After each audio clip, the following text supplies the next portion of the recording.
Next time you easily get ice from your fridge or take a hot shower, remember, no one before you 100 years ago had both of these luxuries. Not even emperors could stand in a hot shower. No one had AC, and heating was made by burning wood. Yet people were not wallowing in misery. Your grandparents got along fine without cell phones, the internet, or the blockchain. The mind is a comparative thing. Challenge is necessary to give good things value because we enjoy acceleration, not velocity. This is absolutely true. Hedonistic adaptation is a motherfucker. First time you get on a private jet, it's so convenient. Look, we're a private jet. Yay, private jet. Da da da. Private jet time number 100. You're just what do I have to fly? It's like flying Wizz Air again. It annoys you. Yeah. So it's the acceleration, not the velocity. So once you get there, it's not fun. It truly is the journey, not the destination. That's absolutely true. And let me tell you something about being filthy rich. My best stories are either from being broke or from when I was becoming rich. Yeah. Now that I'm rich, it's like, okay, my family's taken care of. Okay, I can look after the people I care about. That's great. But there's no... I quite enjoy this fight, frankly. I quite enjoy it, and it's made my life super duper entertaining because now I'm on my way back to freedom, back to total success, back to world domination. I'm no longer just sitting at the top, reading my book. But massive wealth and success can become a cage. Reward cannot be unlinked from effort. There's no light without dark, and there's no value without struggle. So how do you find happiness? Happiness is in struggle. And I've talked about this in a lot of emergency meetings before. The struggle and the size of the struggle you're facing, along with how important it is and how important you feel it is deep in your heart, is directly correlated to how successful and how happy you're going to feel all of the time. Struggle is extremely important for a man. You should be looking to inject struggle into your life permanently. We talked about this in the past emergency meeting because if you're injecting struggle and that struggle solving those problems lead to a positive place, once you become addicted to it, you're going to become a machine of monumental achievement. There are some very simple basic things you can do. Weight training, chess, having debates, trying your very best to take care of your mother, retire her, make sure that your people who you love are taken care of. You need goals and resistance and something to fight against to live well. Because the distance between pain and joy is what we experience. If you only have joy all of the time and no pain, you are not going to be happy. Playing a 5-year-old in chess is no fun, even though you're going to win every time. Being crushed by Bobby Fischer is not fun either. Struggle must be balanced with ability. There's struggle involved. My life is difficult. Difficult lives are fulfilling because we used to have to hunt and fish and go out there and go through difficulty to survive. And I often see that when I speak to people who are too comfortable, they end up being unhappy. Yeah. You can't entertain yourself to happiness. You must earn happiness. You must climb a mountain. You must struggle yourself to happiness. That's extremely important. There must be physical, mental, social, creative, some kind of spiritual struggle. And those things being satisfied is what's going to satisfy you. It's like Bitcoin. Bitcoin's a mathematical equation. You solve the equation, you get a Bitcoin. Life is very much the same. There's struggles, there's difficulties which you have undertaken, which you have adopted to try and complete. And when you finish those things, then you get satisfaction as a reward. That's the Bitcoin. The only other alternative to that to feel good is hedonism, which is drugs and alcohol and trying to chase stupid women around. And that's not going to satisfy you for very long, and it's also going to destroy your life. So it's extremely important. This is actually why people are addicted to video games. Young men are addicted to video games because it mimics virtually what they ought to be doing in the real world. Yeah. Effort in to upgrade their character, to become a better version of themselves so they can do better things than they could previously do and explore new areas of the map. The areas of the map which are Bugatti convention, flying there on a private jet to sit with billionaires. The Grand Casino Monaco is a cool area of the map that you have not unlocked yet, but it's fucking great. Which requires you to upgrade your character as a person. You understand this in video games, and you do it in video games because it's very interesting to do. However, you don't want to do it in the real world. But in the real world, it's so much more rewarding. And I'm actually going to argue that we're living in one of the final periods where that's true. I'd say in a few generations, who you are and who your physical body is may not matter nearly as much. No, but it does matter today. A lot. Exactly. So that's why you should enjoy it while you can. Yeah.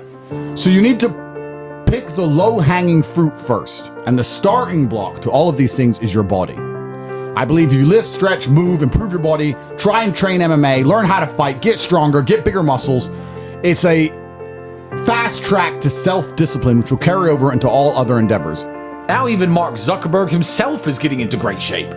leading by example. So yeah, the culture has definitely shifted. This is now hard times create strong men. The Matrix wants you to feel broken and powerless, but 90% of their control is intimidation.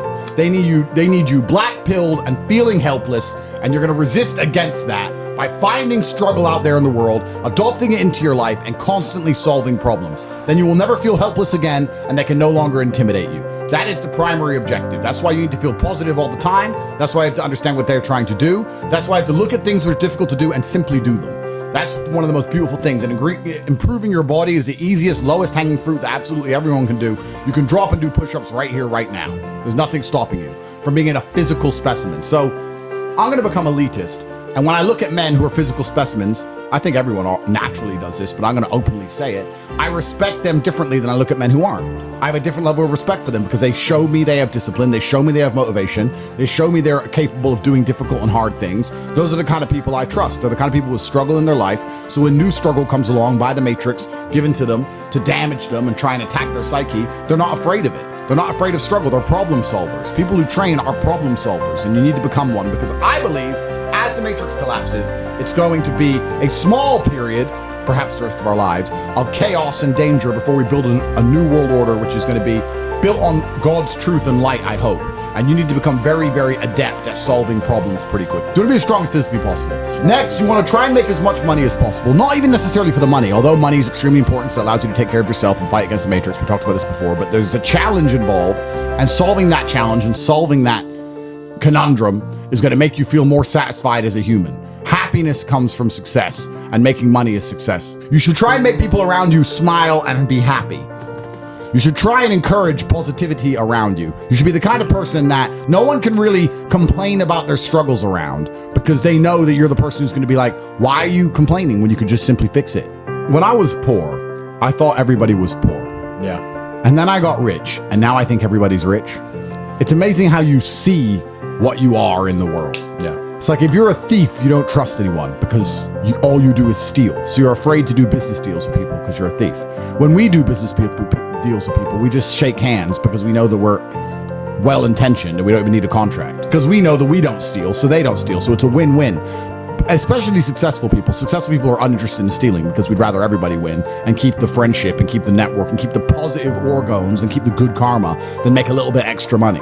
So it's amazing what you see in the world. And if you become a person who is happy and successful and can take care of himself and adopt struggles, you're going to start finding those other people who do the same thing, and then you're going to build a network and become fantastic. You must wait for the moment when the opponent's mind is scattered and strike without hesitation. If you do not overcome your tendency to give up so easily, your life will lead to nothing. Objectify your demons so you control them instead of them controlling you. Fear is a reaction. Courage is a decision. You have to train your mind to be stronger than your emotions, especially your impulses, or else you're going to lose yourself. You will only be found by the devil once you are lost, and he will lead you to hell. Most of the important things in the world have been accomplished by men who kept fighting when there seemed to be no hope at all. I actually find it amazing that there's people out there who aren't in perfect physical condition. Guys, let me tell you all a news flash. If you eat right and you train hard, you look good. Yeah. It's like a biological certainty. It's almost impossible to be fat and look bad if you eat right and train hard. Your body will react and give you exactly what you want. So why don't you all look like superheroes? Your body should be a symbol of resistance in and of itself. The struggle is what's beautiful about it. That's the most important thing. That's what you have to understand. Yeah, because no matter how rich you are, no matter how smart you are, no matter what family you're born into, you can only get into shape the same way as everybody else. So you could be Mark Zuckerberg, who's now in shape and he's a billionaire, but you can't say, oh, he bought it. He didn't buy it. He's just in great shape because he earned it, like everyone else. You could be flat broke or rich as fuck. If you're in good shape, you had to earn it. It's as simple as that. So yeah, it says a lot about who you are as a person. You should wake up, look in the mirror, and say, suddenly, the champion returns with initiative and vengeance. That's a good way to start your day every single day. Yeah, it is. Initiative and vengeance to fight the Matrix and become the best possible version of yourself. A lot of people go through life with a very average attitude, and they wait for their one big break. But you have to build your big break. And you're going to do that with 1,000 tiny victories. That's absolutely true. Who wrote that? What an intelligent, smart man. That's absolutely true.